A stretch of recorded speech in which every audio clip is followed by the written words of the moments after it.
Welcome to episode 23 of the Gluttons For Punishment Podcast, or GFP, a Toronto Maple Leafs and NHL podcast hosted by Michael Lepore and Anthony Bruno. He's Lepore, I'm Bruno. Thank you so much for listening and watching us on YouTube as well. If you're a new listener and enjoy the show, we would really appreciate it if you give us a 5-star rating and review on Apple. And if you're watching us on YouTube and you like what you see, then we would really appreciate it even more if you smash that like button, subscribe to the channel, and ring the notification bell so you know exactly when the GFP podcast is posting some new content. All right, everybody. As of Sunday, June 6th, 2021, we are nearly a week removed from the Leafs completely blowing it and doing it again as they blew a 3-1 series lead to the Montreal Canadiens. If you're a Leaf fan, I'm sure you know exactly how the last couple of weeks went, unless you've been living under a rock. It has not been fun. Montreal Canadiens fans have been coming at us from every angle, chirping us to no end. We are just numb to the pain at this point. I mean, I don't even care anymore, Lepore. I'm hearing it from everybody. Bring it on. Bring it on, everybody. That's all I have to say. But you just heard him there. It is now officially time to welcome in my partner in crime, Mr. Michael Lepore. How are you doing, man? How am I doing? It's been almost a week since our beloved Toronto Maple Leafs were eliminated from the playoffs. Doing a little better. I mean, little calmer. The anger, the rage has subsided a bit. Episode 23. As much as I'd love to dedicate this episode to the GOAT, Michael Jordan. Michael Jordan never played for the Toronto Maple Leafs, and we would never be so lucky as to have a player half as good as Michael Jordan was play for the Toronto Maple Leafs. Even though something tells me if Jordan just laced them up and jumped on the ice, he'd probably be better than most guys who've donned the blue and white. But anyways, we're going to dedicate this episode to Shaq, Eddie Shaq, number 23, former fan favorite of the Toronto Maple Leafs. Once again, these names I'm running through, man. Guys like Eddie Shaq, the heart, the character, the grit, the determination, whatever term you want to use. These are the types of guys we could have used last week. But unfortunately, as I often say, those types of players don't exist anymore. So let's get at it. We cried a bit, screamed a bit on the last podcast. Let's keep it going, man. Let's keep the Leaf sorrow momentum rolling. Yeah, Lepore, it's funny because, like, I'll wake up. I'll wake up at 4 o'clock in the morning, like day 3 after the collapse, and I wake up and I'm like, "How the hell did this even happen?" Exactly. How are the Leafs not playing right now? Because you're watching the Habs and Jets, and listen, no disrespect to either of those two teams, but you're watching that series and you're flipping back and forth. You know, you're watching the Avs and the Golden Knights, and you're watching Carolina and Tampa, and you're like, I'm sorry, this just isn't the same hockey. This sucks. Yeah. Like it just sucks. It sucks that the Leafs weren't involved. And yeah, I mean, it's brutal, but I mean, we got to start talking about the offseason here, Lepore, because there's a lot of question marks. Well, it's already our offseason. So I guess that's what we're supposed to talk about. We're 6 days into the offseason right now. And you know, Leafs Nation, there's a lot of things going on right now. There's a lot of questions. Is there going to be a big trade? What's going to happen with the expansion draft? What's going to happen in free agency? Yeah. So, I mean, there's a lot of things that we got to get to, but Lepore, let's start things off right here. Okay. Because as soon as the Leafs collapsed against the Habs, the public enemy number one, I should say, was Mitch Marner. Yes. Because this guy has now gone 18 straight playoff games without a goal. Fuck. Very frustrating to watch. Everyone knows how talented he is. You know, he was a top 5 scorer in the regular season along with Austin Matthews and was essentially a no-show for most of this series. I mean, he was able to create some offense here and there. You know, he had opportunities to score, but obviously the production on the score sheet did not match whatsoever. Yeah, we noticed him a couple times when he was flipping the puck over the glass. But yeah, exactly. But that has a lot of people, you know, questioning whether or not he's actually going to be a part of this team moving forward. Now, Brendan Shanahan and Kyle Dubas at their end of season press conference essentially said that Marner, Matthews, Tavares, Nylander, all of them are going to be back next season, and none of these guys are going anywhere. But Lepore, the first question I'm going to ask you, and I think a lot of Leaf fans are thinking the same thing, is there a chance that the Leafs actually trade Mitch Marner this offseason? No, I really don't think so, Bruno. And I know right now people are being very emotional. And as we said on the last show, when there's a big loss to end a season, especially when you're a favorite, people are quick to play the blame game. And right now, the blame game is all about Mitch Marner. But I just can't see them trading him. I can't see the Leafs the way they're currently built. And when I say built, I mean in terms of an organization, just like succumbing to that. And I wouldn't call it a complete and utter panic move, but here's a player who, as you mentioned, is top 5 in the league in scoring. I think we're at a point now where things are on the line. And I know people say, you know what, I'm done hearing about next year and where this Maple Leafs team is going. The time for this team to be successful is now. And I think people are entitled to feel that way after 5 years of early exits. But the way I see it, and as Leafs fans often do, I'm going to get completely ahead of myself. This group gets one more year, I think. I think one more year. And when I say this group, who knows, man? Who knows what we're thinking in 365 days? We might be talking about Shanahan. We might be talking about Dubas. We might be talking about Keefe. But at this point, again, I don't want to say that it wouldn't be a full-blown panic move to trade Mitch Marner, but just like, and like not to use like confirmation bias, but like, let's look back, like guys who are top 5 in the league in scoring, how often do they get traded? When a team is not successful, how often does a team organizationally point to that? Because not that I'm going to shit on fans or a fan base, but that's easy for us. It's easy for us to point to a big contract, a big name, and say, you know what, that guy should be traded. That guy is the reason we lost. But on the side of the organization, I really think it's a difficult move. You have a lot of time and effort invested in players. They got this kid 4th overall, gave him a lot of money just to give up on him. And again, I'm not sitting here saying I think they should not trade him. I'm more arguing for the other side because I don't think he will be traded. I just simply think it's too big of a move. And I think it would kind of show a little bit of vulnerability. And we talk about like, you know, people's heads being on the line. That to me, well, you know, we can have the conversation. What would be worse if Dubas, say, traded Marner and this team goes out in the first round next year, or if he doesn't trade Marner and this team goes out in the first round next year? So that's a good discussion. I mean, if he stays the course, I mean, it looks really bad. But, and again, I'm open to the conversation. Does it look as bad or maybe even worse if he makes a deal and still this team does not move forward? I don't know. Where's your head at? Yeah, that's an interesting conversation. And the way I look at it, I don't think Kyle Dubas is the type of guy, and same with Brendan Shanahan for that matter, who are going to make decisions and make moves to appease the fan base. Like anyone who thinks that's going to happen, like, I'm sorry, there's absolutely no chance that these guys are, you know, sitting in their office right now and saying, you know, the whole city wants us to do this and trade one of the big 4 contracts and get more grit and, you know, shake it up and bring in more depth and we got to trade Marner. Like they're just not they're not listening to anybody. Okay. They have their mindset. They know exactly which route they want to take.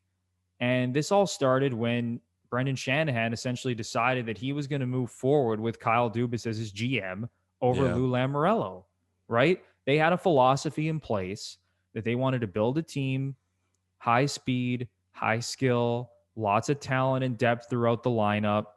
You know, they didn't really put a lot into quote unquote, I guess, grit or, you know, truculence or some of the other Brian Burke terms from the past, right? Like they didn't care about that stuff.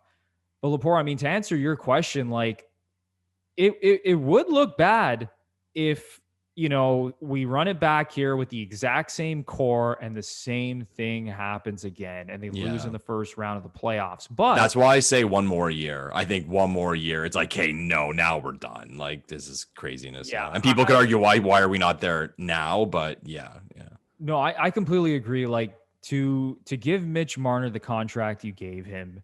And listen, we can debate all day if he's overpaid or not. And sure, you can say honestly, based on some of his contemporaries, that he is overpaid. When you look at like Mikko Rantanen and Braden Point, who were RFAs, I believe, at the exact same time, right? Yeah. And Mikko Rantanen makes, you know, a shade over $9 million. And look what he's doing right now with the Colorado Avalanche. I mean, he just looks incredible. I mean, he was their leading goal scorer this year. He's been a beast in the playoffs.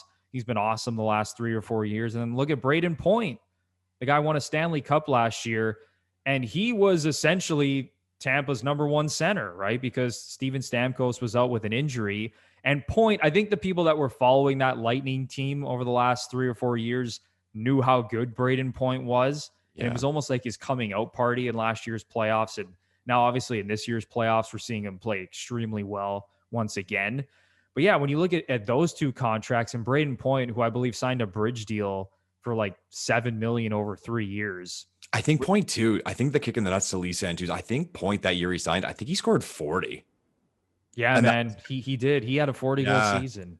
Yeah. So it's, I mean, like when you look at that and you're like, come on, like how are the Lightning signing Braden Point to this 3-year bridge deal for $7 million, and Mikko Rantanen's making a shade over 9, and then Kyle Dubas is out here giving Mitch Marner, you know, just under $11 million a year on a long-term contract. So I get it. I get it if you're frustrated and you think he's overpaid, but to just give up on this kid, you know, so quickly, like at the end of the day, like we have to remember that what is he, 24 years old? Let me just double check this. Mitch Marner is 24 years old.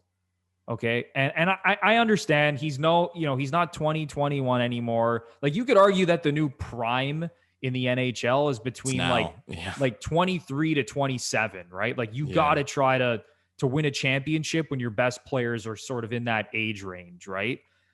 But yeah, I mean, to give up on him at this point, I just don't think would make any sense. Like I'm just looking at his playoff stats, Lepore. So the first 2 years that Mitch Marner made the playoffs with the Leafs, this is going back to that Washington series where the Leafs lost in 6 games in the first round.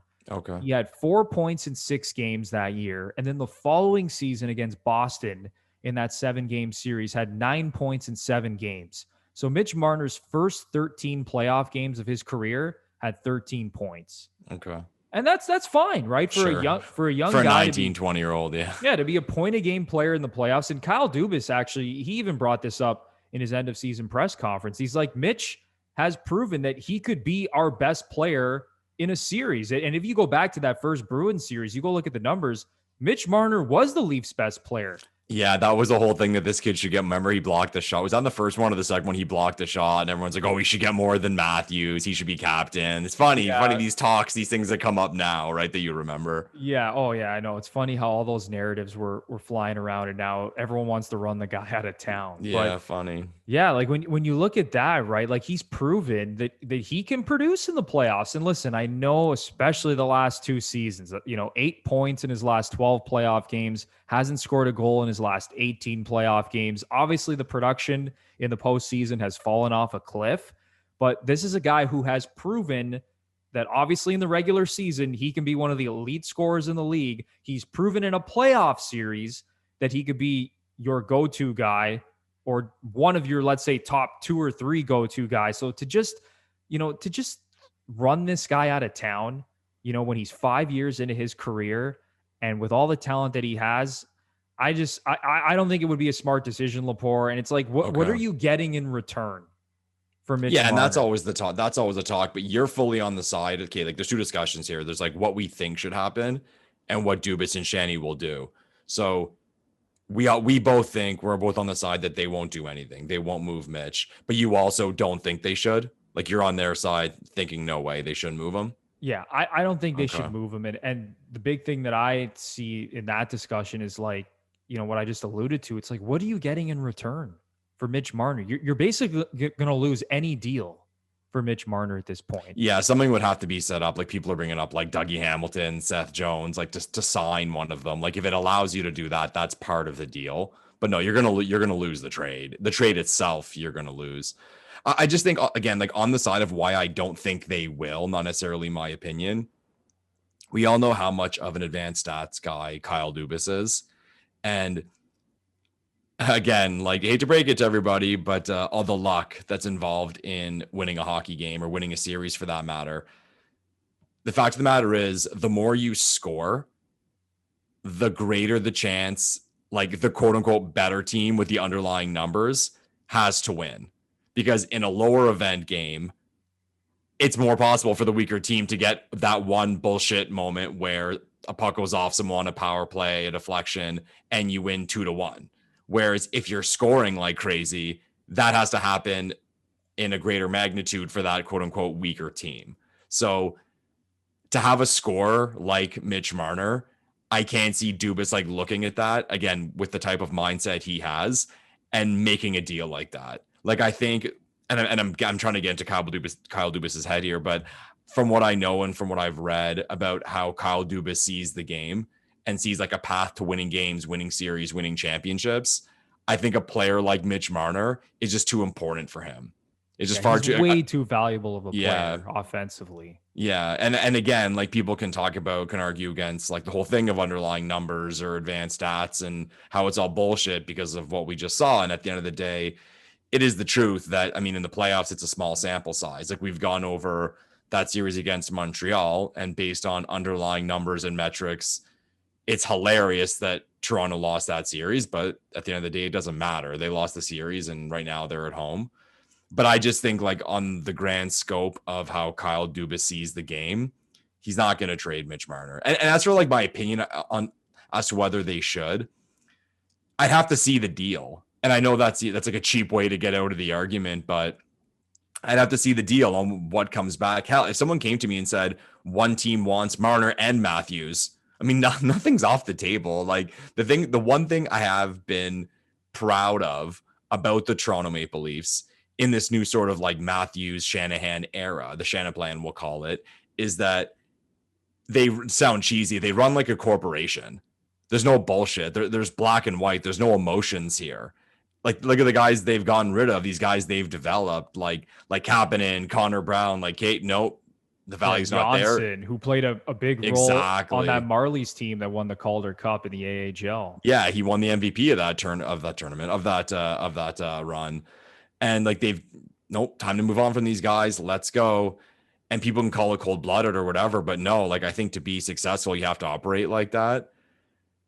And at the end of the day, like nothing's impossible. It's to my point of like, I'd always listen to something. If a team wanted Matthews, and I mean, there's some crazy bananas deal that they're going to give us who knows what. I mean, every player is tradable, and to sound cheesy and cliche, Wayne Gretzky got traded. So I'd have to see the deal itself or to see what they could get further in the deal by the way of cap space. And I don't think they'd pull a move without having something on the side if the return wasn't there, the direct return wasn't there for Marner, and the way they could pick up what they could pick up in free agency or another type of deal. But I just don't see it happening. Like at this point, like I have it stuck in my brain that it's one more year. And then with that, who knows where we could be next year. Like I said earlier, with regard to Shanahan, Dubas, Keefe, the players on this team. Cause even too, like going into, it's funny to think, man, going into next offseason, Matthews will be eligible to resign. Like, think of how bananas that is. Yeah, that's nuts. So that's like a franchise like thing of like, hey, what is if this team loses in the first round again? Who knows what people are saying? People might say, I don't give a shit. We got to move on from Matthews. Like, this isn't working. I don't care how good he is. So, I mean, a lot's going to happen. I mean, you can say that about any team, any offseason, but we're just more dramatic because we're the Toronto Maple Leafs, and that's just how it is. So, that's just how it is in Leafs Nation. Yeah. And you know what? Like, Lepore, thinking about some of these trades and, I've seen a lot of people bring up D-men. Like you mentioned Dougie Hamilton, and obviously Seth Jones's name is floating around as well. But, I said this on the last podcast, and I'm going to say it again. I don't think picking up a defenseman is really what the Leafs need at this point. And would it be great to have a like I'm a huge fan of Dougie Hamilton. I think he's awesome. I think he's like one of the top, 5 to 7 defensemen in the league. I really You do. really think he's that good? You put him that high? Good, you rate him man. that high? And you're seeing a lot of chatter now about him almost. That's a hot take, Bruno. I'm telling you, man. There's a lot of chatter right now, even that he should be a lock for Team Canada. Like this dude he's been severely underrated the last number of years. You go look at anything. You look at goal scoring, moving the puck, playing in your own end. He's bounced around a lot too. His ability to generate offense. But you go ask the Carolina Hurricanes how important Dougie Hamilton is to their program right now, and he'd be right at the top of the list with Sebastian Aho and maybe some of their other, young guys like Svechnikov and even Trocheck. Like, I mean, he's a beast, man. He really is. And I know. You know what you're doing right now, Bruno? You're making that Kessel trade seem even worse now. Thanks, man. Thanks for shitting on this week even worse than for the Toronto Maple Leafs. I'm so high on Dougie Hamilton. Like I just think he's a complete beast back there, and he plays, 20, 24, 25 minutes a game, especially in the playoffs. So, but when I think about it, it's like even go back to the Columbus series, Lepore. Like defense and goaltending was not the Leafs' problem. And sure, you could look at some of the soft goals that Anderson let in that Jacket series. I can think of at least a couple, bad goals that, Leafs Nation wanted to run him out of town for. But at the end of the day, when you look at the numbers in that series and you look at the numbers in this Montreal series, it was their inability to score in high leverage situations.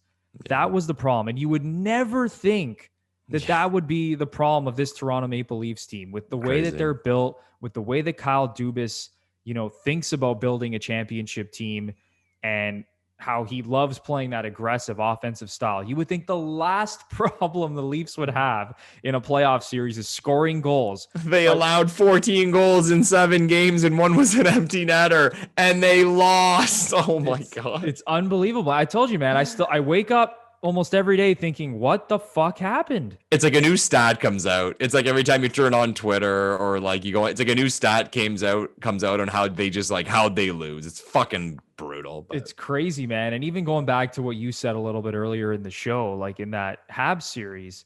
So if you were to tell a Leafs fan before the series that the Leafs would outshoot the Habs, outchance the Habs, outscore the Habs, and that Jack Campbell would have a better save percentage than Carey Price. Sweep. What would you say as a Leafs fan? What would you think would be the outcome of that series? Sweep. I'd be like, we swept them. Yeah. Yeah, we swept them.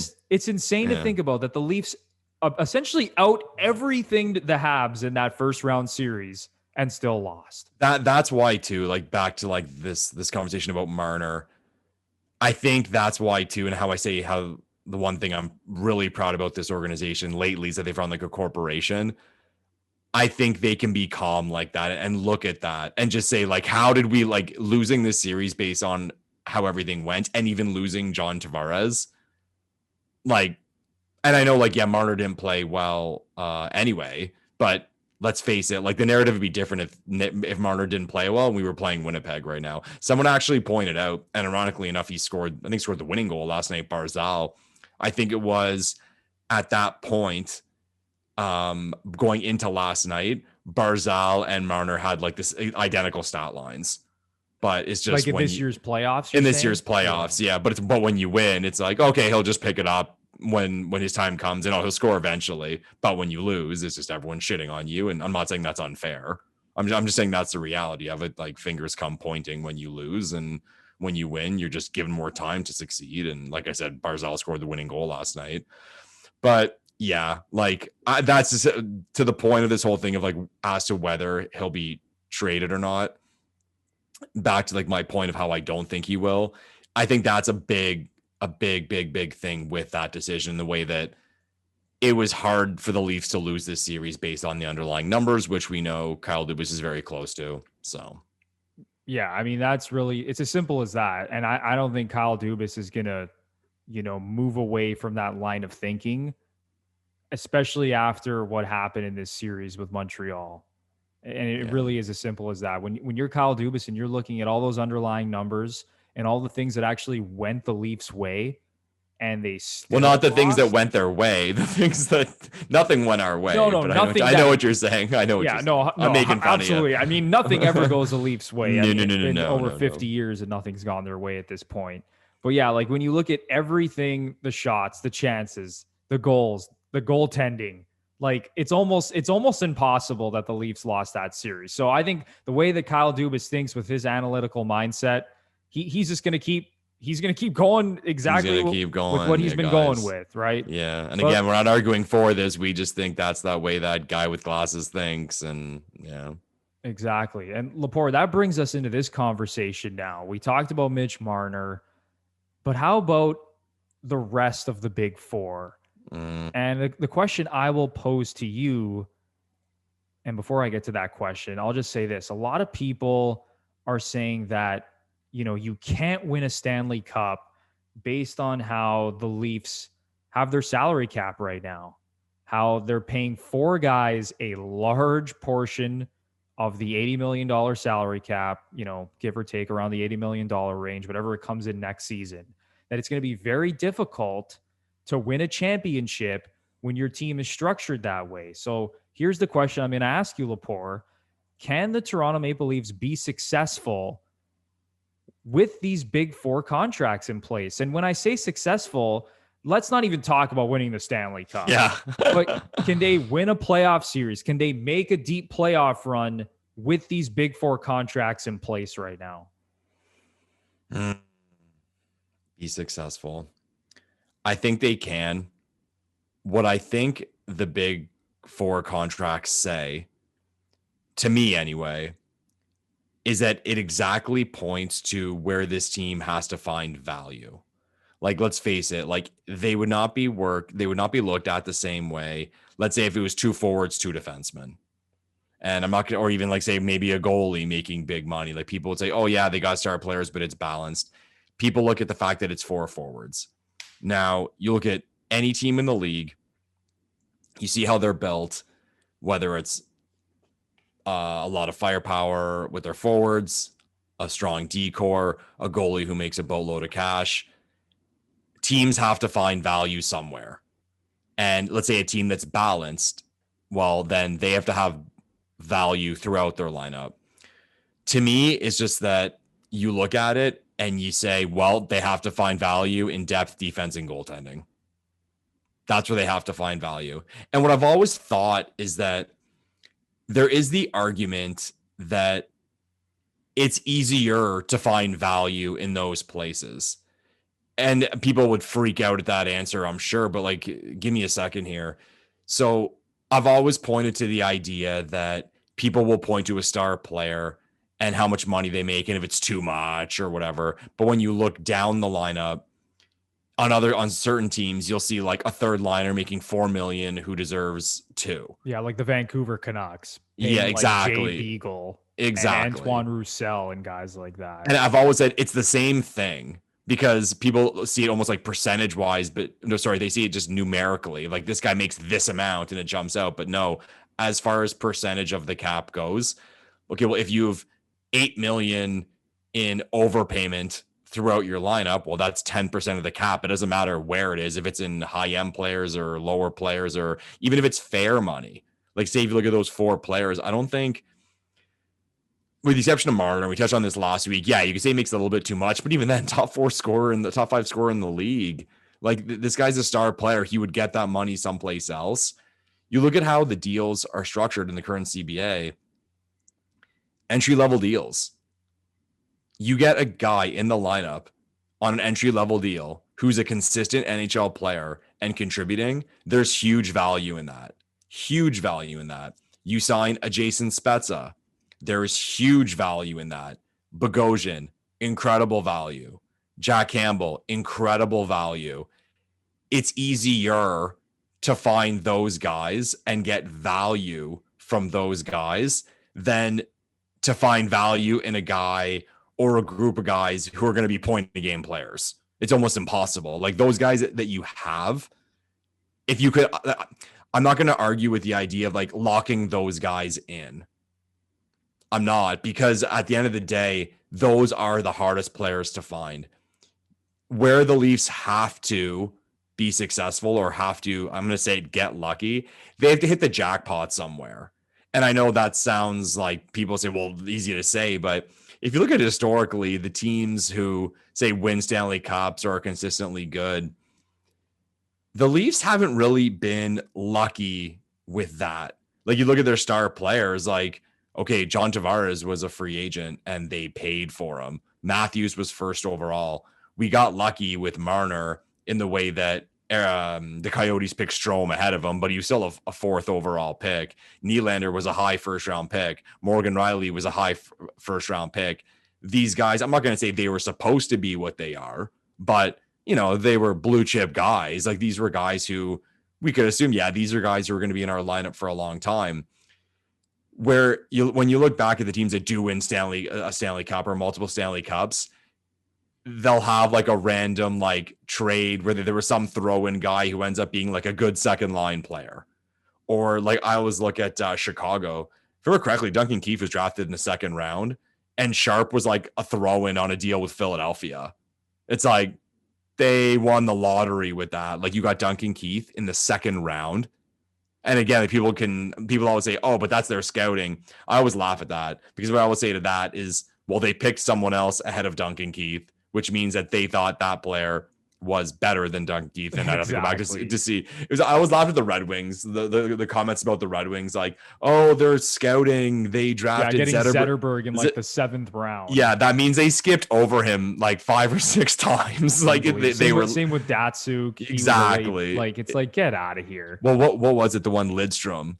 Because they got Lidstrom in the second round. I think it was Sillinger. So I mean, guys, that means they thought Sillinger was better than Lidstrom. So he was like, I think Lidstrom was the 53rd overall pick in the draft. There you go. Like one of the best defenseman ever. Exactly. One of the top 2 or 3 defensemen that ever lived. Yeah. So where it is with the Leafs, and it is for all teams, is that the Leafs have to get a bounce somewhere there, I think, to get to that like next level. It's like, I'm looking at guys now, like Rasmus Sandin has to be a stud, or like Robertson's got to be like his brother. And like come out guns a-blazing early in his career. So just to me, like, can they be successful with the big 4? I think they can. Like, I really do think they can. And how I mentioned before about scoring, the more you score, it's so funny how we're talking about this, because here I'm about to say, the more you score, the more you're built to score, the more advanced stats become relevant. Well, they just lost after like beating the shit out of a team as far as advanced stats go. But I mean, yeah, that is what it is. But to me, if they can be successful, yeah, I think they can. It's just a matter of there are direct areas on the team where value has to be achieved, and they got to hit it. They got to work hard. They got to get it, whether it's drafting, trade, free agency, getting kids from Europe. So it's just a direct path. I see it makes it very black and white as to what they have to do is what it is. Yeah, I think you nailed it, Lepore. I mean, really, it is black and white. It's simple. We all know what the Leafs need to do, and Kyle Dubas knows what he needs to do. When you have that much money tied up in 4 guys, you have to find value throughout your lineup at some of these other positions. And you see what the Leafs have done, right? Even getting guys from Europe, like you mentioned, like going to get Ilya Mikheyev, or taking a chance on my boy, Mikko Lehtinen, who obviously didn't work out with the Remember Toronto him? Leafs. Yeah. Mikko Lehtinen, man. I actually really thought that he was going to play a pretty big role on this team this year. And I mean, I still think that he's going to find a way to be a good player. I believe he's still with Columbus right now. I mean, I don't know. Who knows? Maybe the guy wants to just take off back to Europe. But yeah, I mean, you gotta find value, and that comes in guys like Jason Spezza and Zach Bogosian, like you mentioned. And obviously the Leafs are, they're going to be lucky in a way here with Jack Campbell, having, for a year at least, anything of a cap hit, especially when you compare it to what Anderson was making coming in at $5 million. So you're going to have your starting goalie now making under $2 million a year. And I know it's only one more season of Jack Campbell. Correct me if I'm wrong, but yeah, I mean, that's what the Leafs need to do moving forward, right? And I think the way that they should approach this you have your big four in place, and sure, would it be nice to get another like high quality top six forward? Like, because ideally, you don't really want like Galchenyuk to be like a go-to guy in the top six. Like, Yeah. I thought Galchenyuk played well. I mean, obviously he made some gaffes, especially The in gaff. overtime. That Yeah. he made the gaff that One led of the to gaffes, one of the that biggest gaffes in 2-0 Maple Leafs Game history. 5 Yeah. against Montreal. Yeah, for real. I mean, it probably was one of the biggest gaffes in Leafs history. But he honestly he played well. He had some really good moments in that series, and even going back to the regular season, he fit in well in that top six. Now, was he like fantastic? No, but he provided like quality top six production as that fifth or sixth best guy in the top six, right after the big four. Obviously, you would like to upgrade on that. A lot of people go back and say, "Oh, the Leafs should have traded for Taylor Hall," and we can have that conversation another day. But yeah, would it be nice to have a Taylor Hall on the wing, with Matthews and Marner, or with Tavares and Nylander? Of course it would be. So I think the Leafs, if they can find a way to bring in another like high-end top six forward, and I'm not saying this forward has to make a lot of money, because obviously that's going to be extremely difficult for the Leafs to facilitate something like that, but that would be nice. But the way that I look at it is that if you're Kyle Dubas, you now have to just go all in on your philosophy. You have to go all in on the speed, the skill, the aggressive offensive style. No more Wayne Simmons, no more Joe Thornton, no more guys that can't move and can't produce offense and can't play the way that Keefe and Dubas want them to play. Yeah. What's the line? If you can't skate, we don't want you. Yeah. Yeah. There you go. And watching Wayne Simmons specifically, and we can make fun of Joe Thornton all we want, but Wayne Simmons, I mean, he was useless. I'm just going to go out and say it. Like, he had one decent stretch in the regular season, and it wasn't even the fact that Wayne Simmons couldn't move and couldn't produce anything offensively. He wasn't even providing physicality. That's what kind of pissed me off.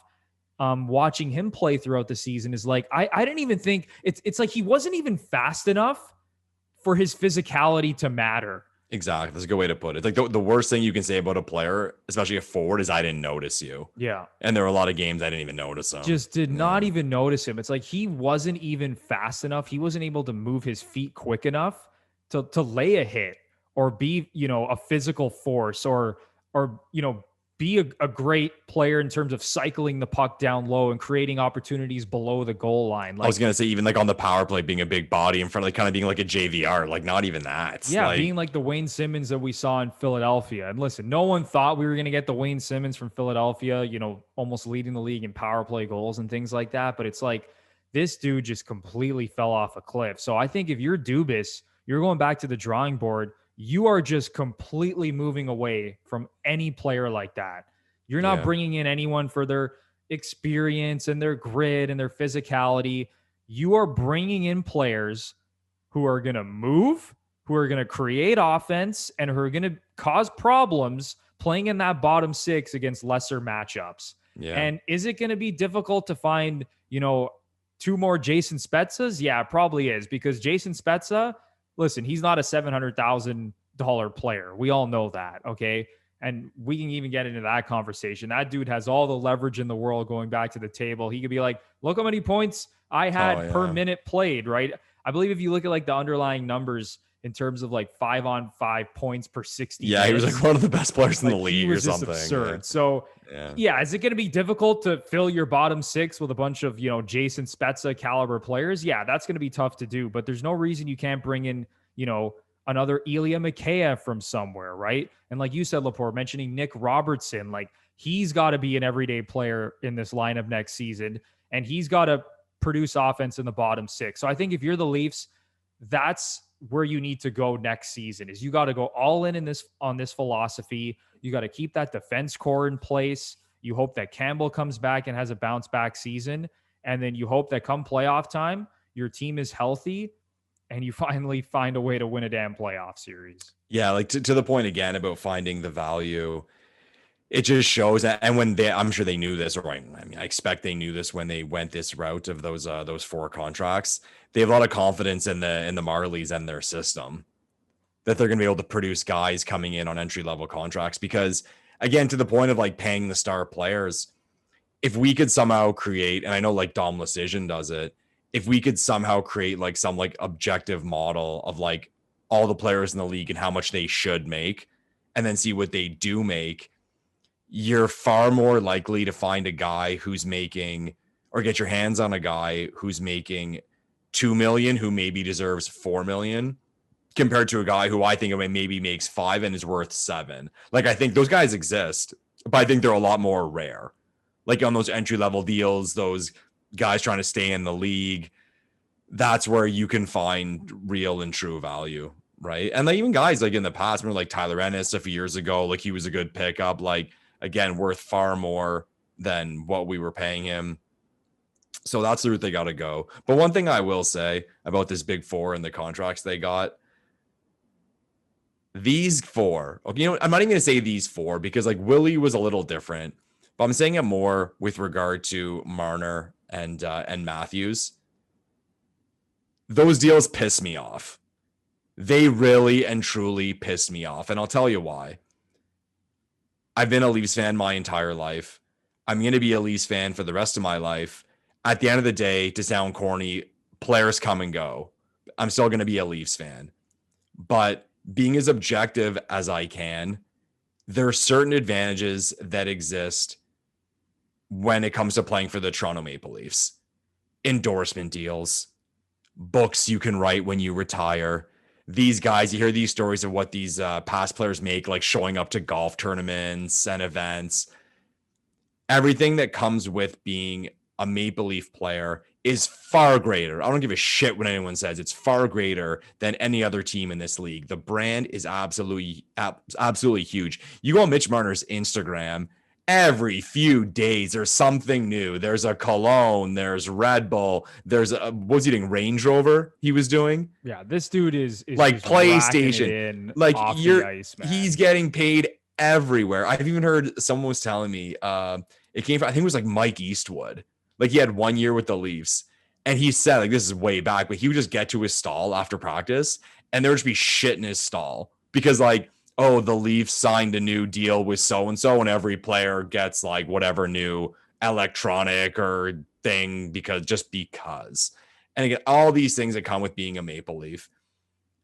I'd like to look these kids in the eye, these two kids in the eye and say, you know what? You're entitled to ask for whatever you want to ask for. You have an agent. What did you give up? What did you give up? And again, I am not going to sit here and say you have to give up something, but as a fan, I'm going to say I'd like to see you give up something. Did you give up money? No. Did you take more term? No. You got your money up front, right? Yeah. So then what? Well, what negotiation took place? And I'll say it, even with Matthews, and like, there's been so much shitting on Marner about his contract. Matthews, okay. Connor McDavid signed an 8-year deal at $12.5 million. Matthews signed a 5-year deal at $11.65, and it takes him to unrestricted free agency. So I'd like to know again, it's a negotiation. He got everything he wanted. I'd like to know, Bruno, when he sat at that table with his agent or his agent sat there looking across from Dubas and Shanny, what was the first thing they wanted? Was it, I want 5 years and for 15 million? Like what was the number that got him down to 11.65 or whatever it is? Because his deal essentially is better than McDavid's. It is, because McDavid, he's probably looking, first of all, it's like, why the hell did I sign an 8-year deal with the Edmonton Oilers? But I should be making like $14 million a year. Yeah. They say the number. I think, again, it could have been Dom's decision. I think McDavid's true value, like objectively in his model, was like 18 or 19 million a year, right? Like something absolutely bananas. But like, I just look at these deals and I'm like, on that side, what did you give up? What did you give us? The benefits that come with playing for the Toronto Maple Leafs in this situation, like even further, the medical stuff, like the staff, the facilities, all that, being a god in this city, everything. What did you give up? And that is why the next time those two come up, and we just said it's going to be next year, and I know it won't happen like this, I can only dream. because I'm going to bring up Matthews because like it's coming up at the end of next year. A piece of paper with a number on it, a term on it. You have 48 hours. That's it. Because we got to move on. We're not giving you everything again. We're happy to have I don't even want a negotiation. Because at the end of the day, if Kyle Dubas is there and he is saying that I'm about metrics, I'm about numbers, I'm the biggest advanced stats geek in the world when it comes to hockey, that means in his mind, whenever he runs through that computer, Austin Matthews has a quantitative value. And if he really and truly believes in his models and what he's built with the Toronto Maple Leafs, that value is going to be put on a piece of paper. And this is it. This is it. Because again, these kids got away with it last time. And it might end up severely fucking us. Like we were just sitting here saying, yeah, we think they can be successful with how they're currently structured. This wouldn't be a discussion if they all made $1 million or $2 million less and had 1 or 2 more years on their deals. And to say that, people say, oh, well, that's ideal. Yeah, maybe, but it's not unrealistic. If Matthews would have, at the time, Eichel signed for 10 times 8 years, 10 million times 8 years. And McDavid had the 12.5. And everyone thought, yeah, so Matthews is going to be in the middle, which he ended up being on the higher end of the middle. But then he signed for 5. Had he signed for 11 times 8, it would have been like, okay, that makes sense. And he gave up a little. He gave us the term. So I don't think it's unfair for me as a Maple Leafs fan to say that would have been a fair deal. And especially because we're the Toronto Maple Leafs and we have money coming out of the sky. You got all your money up front. The number one, beyond like the lockout protection aspect of it, if something, it's kind of closed now, but had that happened, and also like grade 11 finance class, everybody, you get that money up front. It is far more valuable. You can leverage that money. You can invest that money. And then, if there's ever a trade, I guess one thing you could say that happens on the Leaf side is that, well, he's easier to trade now because if we ever want to trade him because he's paid out a lot of his actual cash. But then to that point, well, that helped us and we did that and it also benefited you. So when it comes to those two guys, man, I will say, like, I'm happy to have them.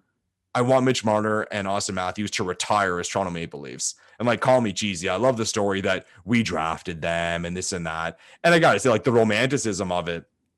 You look at the Blackhawks, like, they were the joke of the league for a long time. They get Taze and Kane. They won the 3 cups. Their numbers are going to be in the rafters one day. It's an amazing story. I want that. Like, I want that story. But those kids last time got everything. Even Marner, man. Like, now I'm going nuts. Like, that number that he got. What did he go to the table with? Like, you can argue whether he got value a little high. Well, you won in at what, 13 million? Yeah, if you said it's insane to think about that he actually could have gone into that negotiation and demanded like McDavid money. If you think about it, he's making what, like 1.5 million less essentially than McDavid, but again, he got less term. What? Like what? So again, when he first went to the table, well, I want what McDavid's getting and I want shorter term so I hit free agency faster. Are you nuts? Like this is where like, oh my God, like can someone snap on these kids or snap on their agents? And I'm saying, man, that is where like we will see like what Kyle Dubas is made of, man. Can they win with this big four? The answer should have been a slant. This team could have been in a situation where they could have already won had we not been in these situations. And I know it's idealistic to say like, oh, had they taken hometown discounts and this and that. Come on. We're not saying we expect them to play for half of what they're playing for. Like at least the thing with Tavares, he was a free agent. So he's entitled to go out there and, well, someone's going to give it to me. And you could say Matthews and Marner could say the same thing, but we drafted them. It's restricted free agency. Like, come on, man. Come on. I'm saying it. You put those numbers on that piece. There's no negotiation next time as far as I'm concerned. And I say that because of the quantitative way that Dubas thinks. It's not happening, man. It's not happening. This is it. Because really and truly, I would challenge Dubas to say, at the end of the day, Kyle, every player to use a number. Every player has a quantitative value. Then, Kyle, it shouldn't matter who your players are. It shouldn't matter how your team is built because it's all data. Whether it's one guy scoring 50 or 2 scoring 25 or 3 that work out to about 50. It's like, well, Kyle, no, you're the math guy. It shouldn't matter. It's just about getting value everywhere. You chose to go this route because you think it's the quote unquote easiest, or this is what was handed to you. But Kyle, I don't want you to fold over next time. Because again, like Matthews is going to go to that table. So even before McDavid's deal, so he's going to want more than McDavid. And you could say, well, McDavid's going to come up free in a few years and we'll see where that goes. But again, this conversation about the big four, I really focus on those two. Man, I'm allowed to be a fan here. Like I try my best not to be a fan and try to think of things from like an organizational perspective or like an objective perspective. Like, no. Those two kids got everything. They did not give up a thing. And that's why next time I will be really pissed off if it happens again. Really pissed off because the Leafs still are. This is a great hockey team. They are in a great situation. They should be in an even better situation. And we're not, because those two guys, you could even say, if they got their value, we could have done better, man. We could have done better. Go play in Carolina. Go play in Columbus. Yeah, Austin, you think you get the cover of NHL if you're playing for the Nashville Predators? Well, Subban got it, so someone could fire back at me with that. But people know where I'm going with this. Those little sticks they sell at Tim Hortons, Matthews and Marner. You think you're one of those guys if you're playing somewhere else? No one cares. No one cares. Jersey sales. My nephew has every Leafs jersey of the last 5 years, every player on it. Like, guys, those, you make money on that. That doesn't get bought if you're not playing for the Maple Leafs, guys. Like, and they could come back and say, well, I deserve that anyway. Well, try it somewhere else then, man. Because again, this was a long rant. This was my longest rant since we started this podcast. I love it, Lepore. I love emotional here. Michael Lepore. Oh my God, man. Disappointing, man. Disappointing. So next time, man, like I said, piece of paper, 2 numbers, a number, a term, and we'll pay them up front again. What the hell do we give a shit? We have the money with that too. Yeah, take the money up front. We don't care. But again, you have to give me something. You have to give up something. Like on these, it's a negotiation. The last time the way I see it, what was the negotiation? I don't know. So yeah, and that's why a lot of people were mad at Kyle Dubas at the time, right? When you saw those contracts come in, and you're like, really? Marner 10.9, Matthews 11.6. Yeah, and like they weren't brutal, but I think people know where I'm going with it. They weren't brutal, but you're just like, oh man, that's a lot to give. 2 players that haven't proven anything, that have obviously showed that they could be elite players in the regular season, but have done fuck all in the playoffs and have yet to win a playoff series. And maybe that helps Kyle next time. I don't give a shit what you've done. At this point, if it keeps going this way, the Leafs are going to have all the leverage in those conversations. If you can't win a damn playoff series, and you look at like the Chicago Blackhawks, for example, like Taves and Kane didn't get paid anything until they won 3 Stanley Cups. It was almost like Chicago was like, okay, you guys won us 3 Stanley Cups. Yeah. You get your money. You get your money. Go enjoy it. We're going to go through, a few years of shit here and try to rebuild this, but we're going to pay you guys your money because you've totally earned it. Whereas in this situation, the Leafs haven't earned anything. And, you said it with John Tavares, Lepore. He was a free agent. He could have gone anywhere he wanted. There were rumors that San Jose was offering him like $13 million a season, in that range. And he ended up obviously taking the Leafs deal, wanted to play for his hometown team. So there was the rumor that Columbus had an offer sheet for Marner too. It was like $13 million. This kid go play in Columbus. Yeah, go ahead, Marner. Go ahead, Mitch. See if your career ends up the same way. Yeah, we'll take the 4 first-round picks, and we have $11 million of cap space. Like, yeah, I know it's frustrating to talk about, man. And yeah, I mean, those guys just have to prove it when it matters most, prove that you're worth that money. And you know what? I think if they end up showing up in the playoffs next season and everybody stays healthy, then I think at some point, I really do. I think that Kyle Dubas is going to be proven right that you can actually be successful, having your team structured this way when it comes to the salary cap. Well, Lepore, we have gone on and probably go on for another 2 hours having that same conversation. Let's talk about Zach Hyman for a second. Speaking of contracts, this is a big one. Yeah. So Zach Hyman is a UFA. He's coming off his last contract where he was making $2.25 million. And we have a guy who is turning 29 years old in a few days, who has been dealing with injuries the last few seasons. So just looking at Zach Hyman, he has not played a full season since 2017, 2018. And I know last year there was only 70 games because of the pandemic, but he only played 51 games last year. Wow. This year he missed 13 games. And then going back 3 years ago, he missed 11 games. So this guy has not played a full season since 2017, 2018. And I know there's money coming off the books with that Freddie Anderson deal, but the Leafs really can't afford to overpay Zach Hyman in this situation. No. As much as we all love Zach Hyman, he brings a lot to the table. He's obviously shown that he can actually score goals now. Zach Hyman, 36 goals in his last 94 games.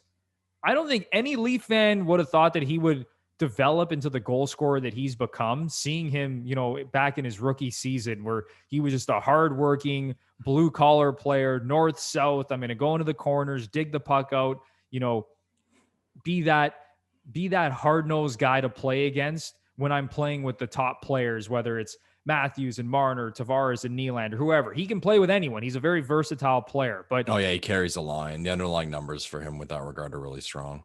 And, he does a lot of things well, but the Leafs cannot get into a situation here where they overpay him and give him a lot of term. And that's the way that I look at it. Like, if you're going to give Zach Hyman anything over $5 million and 5 years, that's the number. I think that's a disaster. I was literally going to say 5 times 5. Like 5 times 5, I think is like, that's probably the money spot. Ideally, if you can get Hyman under $5 million, I think that would be really good for the Toronto Maple Leafs. Yeah. But what are your thoughts, Lepore, on this Hyman situation?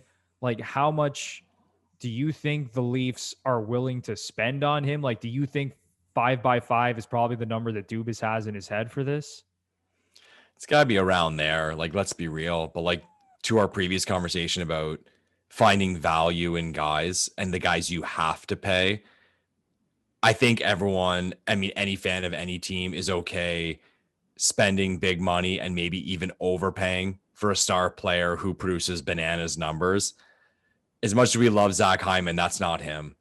And he's had a few years now where he has put up, decent numbers. If I remember correctly, I think last year his pace was, you mentioned he missed those games. I think his pace was like between 30 and 35. There may have even been one point in the season where his pace was 35, which is he nuts. Scored 21 goals in 51 games last year. Okay. So yeah, there you go. 15 in 43 this year. There you go. Oh yeah. So over the last 2 seasons, he's been scoring at essentially a 30-goal pace. Yeah. But I think there's that thing of like, I think it's that type of player, kind of like what I was referring to before, where like people will point to star players and say they're overpaid, but they don't notice the guy deeper in the lineup who makes a little bit too much. I fear Hyman could be that guy where it's like, you're paying him, say 6 and he really deserves like 4.5. So you're like, nah, that's $1.5 million over for a guy who's like a good player or a really good player, but not like an elite player. It's tough. Like, I think with the term too, the term could scare me. Like, I'd like to know where your thoughts are at with regard to like less AAV for longer term. But then, like, to the point, he turns 29 this week. There's a lot of miles on those legs. You've listed the injuries or the games he's missed because of injury. Term's a scary thing too. I don't know. Like, and again, like, we're dealing with the COVID thing. So like, you hear about all these teams and problems with money. What are they going to be willing to do? One thing that jumped out at me, I heard on a podcast, and I forget which podcast it was, maybe in the Steve Dangle podcast, the whole incident that happened in New York with Washington and how sometimes teams can go through a situation and kind of like it can turn a franchise on their head. Like an event that says, oh my God, we need this type of player. We need to be this style. They mentioned like Hyman to the Rangers. Hyman signing with the Rangers, and it just came out of the mouth of whoever delivered it. And I just thought, yes, like I just could like picture him in the jersey, and I could picture them overpaying him and it just like being a thing. And I was like, ouch. And I always say when it comes to free agency, like people talk about value and the player. and what he's worth, it only takes one team to be stupid. One. That's it. And with Hyman, like he's not on a huge deal now. And here we are. Like I just went on a fucking rant talking about how all these guys who he kind of came up with got all this money and they didn't give up a thing. Why should he? Why should he give up that money? He's like, I'm the one making less money. Why should I be the one that takes a haircut? No way. And if he had that, could you blame him? And I'm sure his agent's going in there saying the same thing. So yeah, Leaf fans out there, don't you dare get mad at Zach Hyman. Oh, no way. If he decides to go out there and say, fuck this, I'm going to go sign with the New York Rangers or whoever else is willing to overpay for me. Don't dare say that he should have taken a hometown discount to stay with the Leafs. No way. Because like you just said, Lepore, he saw the bags that the rest of these guys got. And listen, Zach Hyman is obviously not even close to the same tier of offensive player as Matthews, Marner, Tavares, and Nylander.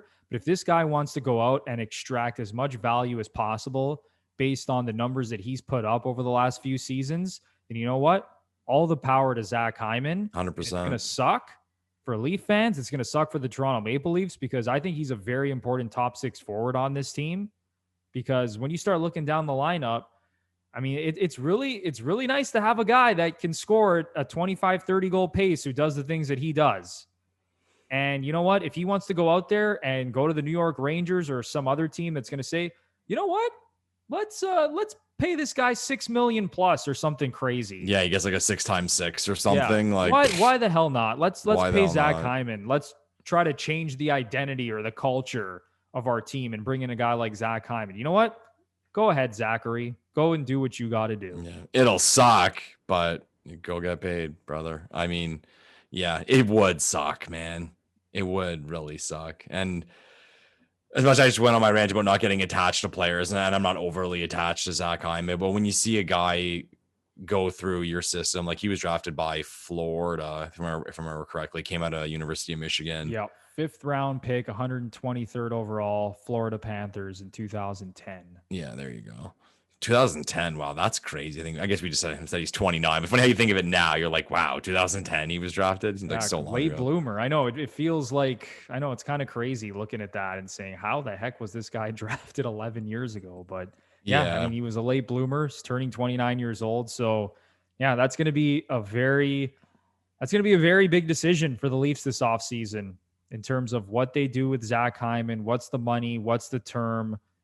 That's big. And I hope Kyle Dubas is ready to make the most optimal decision possible with this guy, because there's just no way that they could overpay him and actually move forward and you know, they can't overpay this guy and then go out and, I mean, you're always going to find value guys like we talked about, the guys that are making $1 million, under $1 million, but it's going to be bad, man. If you overpay another player, another offensive player, it's just going to make it more and more difficult moving forward to try and find value throughout your roster. It's one of those things where it's like the more I think about it, the more I think it's not going to happen. Because if you asked me a few weeks ago, my mindset was just like, okay, well, Freddie's money's going out. We're going to have to fill up a goalie spot, maybe a backup, and that money will go to Hyman. And then, you know, Simmons, Thornton, those guys will get filled with other guys of similar style. But now I think about it more, and two names that just pop into my head, and it goes to the point I was saying earlier about, you know, really and truly getting value, and a lot of that value can come in entry-level deals. Robertson and Sandin. Okay, well, you've built this model where you're paying high-end guys, but also that can be successful if you draft talent and develop them. Well, then, that being said, I'd like to think you have a lot of confidence in Robertson and Sandin, like the best two young pieces for the Leafs right now. So if you sign Hyman to this big deal, where do those guys fit in? Because you're going to have to pay them eventually.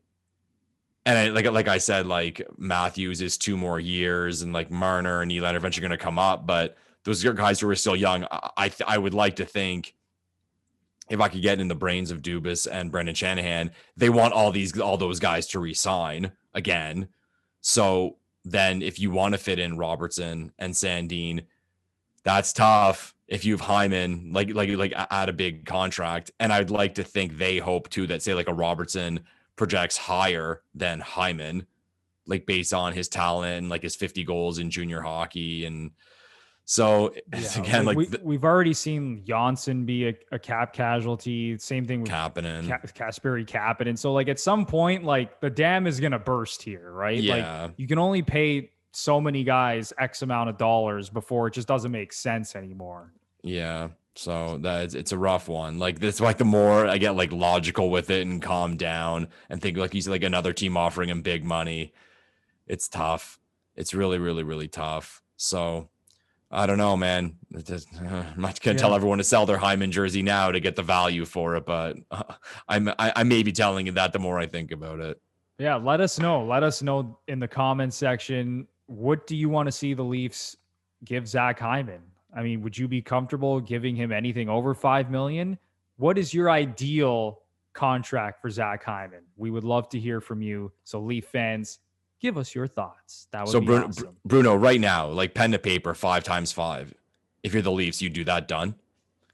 I think so. But I think I even think that's a little bit too high. Really? I think ideally the Leafs want to come probably in the 4 range. I really do. I think 5 is probably the top of their range. I think Hyman's probably coming in asking for 5 to 6, and the Leafs maybe come in asking for 4 plus. And I guess, I know when you think about it that way, I guess the middle ground would be 5. But man, I think that's pushing it.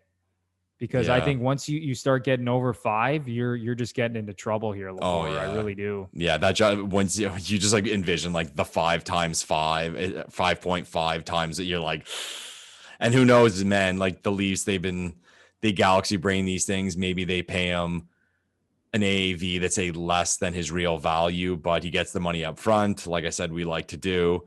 And then you give him longer term. But then at the end of the term, he's owed very little money. So he can be sent to Robidaw Island, or he can be traded because he'll be owed very little money at that point, and that's an agreement. I don't know, but I mean, it's not going to be too long before we find out where exactly this is going to go. Yeah. So, and one guy that I trust in this whole scenario is Brandon Pridham, who's the Leafs salary cap genius. So you would like to believe that he has these numbers figured out, and Kyle Dubas leans on him for a lot of these decisions. So if Pridham is saying, hey, we can give Hyman 5x5 and we can still make this work based on all the numbers, then you know what? Go ahead. It's a number. Yeah. Exactly. So they're the ones crunching the numbers. They're the ones that are going to have to make the tough decisions. And we're just going to sit back and see how this plays out. We can keep going on and on about this conversation, and we are going to continue to talk about all these things surrounding the Toronto Maple Leafs and the decisions that they are going to have to make in the offseason. Heading into the 2021-2022 season. Gross. There's going to be lots to talk about, Lepore. And like I said, as if we're talking about next season already, Bruno. I still can't believe it, Lepore. I can't believe it. Oh my God. How is this real? Let's say it though. We can't believe it, but we can believe it. But we can believe it. This is the Toronto Maple Leafs. And it's right on brand. Right on brand. Yeah. All right. The title of the podcast, everybody. The title of the podcast. If we nailed one thing in our first season of this, it was the title of our podcast. So shout out Michael Lepore for coming up with Gluttons for Punishment. Like he said, in literally like 3 minutes, he came up with the title for this podcast. I think it was 3 seconds, but who's counting? Yeah. The pain never ends. The pain just never ends, and we're all just numb to it at this point, everybody. But that is going to do it for episode 23 of the Gluttons for Punishment podcast. Thank you guys so much for listening and watching us on YouTube as well. Once again, if you're a new listener and you enjoyed the content, we would really appreciate it if you go to Apple and give us a 5-star rating and review. You have no idea how much that helps the show. And then, of course, if you're watching us on YouTube and you enjoy the show, it would be a big time help if you smash the like button for this episode, subscribe to the channel, and ring the notification bell so you know exactly when the GFP podcast is dropping some new content. All right, everybody. So we will be back with another episode next week. Lots of Leaf things to get to, and we hope that you will join us and be along for the ride. But for Michael Lepore, I'm Anthony Bruno, and we will see you guys in the next one. Thanks, everyone. Flow.